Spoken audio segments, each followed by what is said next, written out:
Nakausap ng News 5 ang isang taga Quezon City na ipinapatawag pa raw ng barangay para lumagda sa petisyon kaugnay sa charter change. Nasa frontline ng balitang yan, Myra Enriquez. Nitong Sabado nang ipatawag ang mga solo parents sa Barangay Pinyahan, Quezon City. Kasama sa mga pumunta ang 57 anyos na itago natin sa pangalang Ana. Pinapirma sila sa isang papel. Tinanong ko kung ano yun. Ano daw, ayuda daw. Anong ayuda? Anong klase daw po ng ayuda? Ano, pera. Ganon. Magkano raw? Pagkakaalam ko, 3,000 eh. Hindi na raw ipinaliwanag pa ang tungkol sa nakasulat doon. Hindi ko na binasa. Basta ako kasi, pirma lang ako ng pirma. People's Initiative, the amendment to Nang basahin at ipaliwanag ko sa kanya ang tinutukoy nito ay pag-amyenda o pagbabago sa konstitusyon na voting jointly o magkasama ng boboto ang Senado at Kamara sa isang Constituent Assembly at kailangan ng 3/4 ng boto para maipasa ang amendment sa konstitusyon. voting jointly at the call of the Senate President or the Speaker of the House of Representatives. Dati po kasi malabo o hindi po naka-indicate kung voting separately or jointly yung Kamara at Senado para amyendahan yung saligang batas. Pero ngayon, ang gusto po nitong itinutulak na pinirmahan ninyong People's Initiative. Petition pala? As petition? Ay, kinilabutan ako. Hindi ko alam. Ang tanga ko. Siyempre, hindi ko binasa, di ba? Basta lang ako pirma ng pirma. Hindi ko naman binasa kung para saan. Kasi pag sinabi naman kasi nilang ayuda is, sige,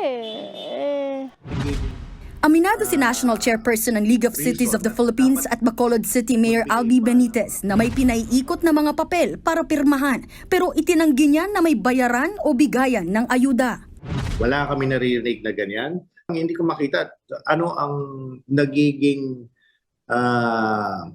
reason at dapat magbigay pa ng mga kung ano-ano pa para pumirma. Sa ngayon, 51 ng 149 city mayors na ang nagpahayag ng suporta para sa resolusyon ng LCP na nagtutulak ng People's Initiative. Naunang binunyag ni Albay Representative Ed Salagman na may bigayan ng 100 pesos kada pirma sa People's Initiative. Ipinakita niya ang kopya mula sa isang mayor na 125,000 na paunang bayad para rito. Hindi man niya alam kung saan galing ang perang ito pero nakasisiguro siyang well-funded o pinondohan ang pagtutulak sa charter change lalo pa at lumobo ang pondo ng Commission on Elections na dinagdag ng Bicameral Conference Committee. Mula kasi sa higit 2 bilyong piso na nakalaan para sa conduct ng supervision of elections, referenda, recall votes at mga plebisito sa 2023 budget, higit 14 billion pesos na ito ngayong 2024. Hindi din niyaan sa tamang proseso sa Kongreso. So ginawa doon sa Bicameral Conference Committee, hindi ito na-discuss sa floor ng House. Tingin ni Lagman sa sobrang laki ng 14 billion pesos bukod sa pagdaos ng plebisito para sa People's Initiative, malamang ay naglaan na rin ng pondo para sa ikalawang plebisito sa proposed amendments ng Constituent Assembly.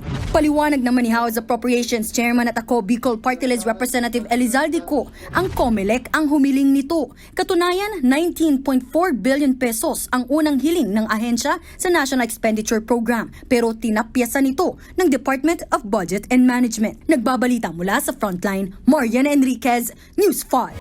Mga kapatid, Ed Lingaw po, maging maalam at may pakialam sa mga napapanahong balita sa ating bansa.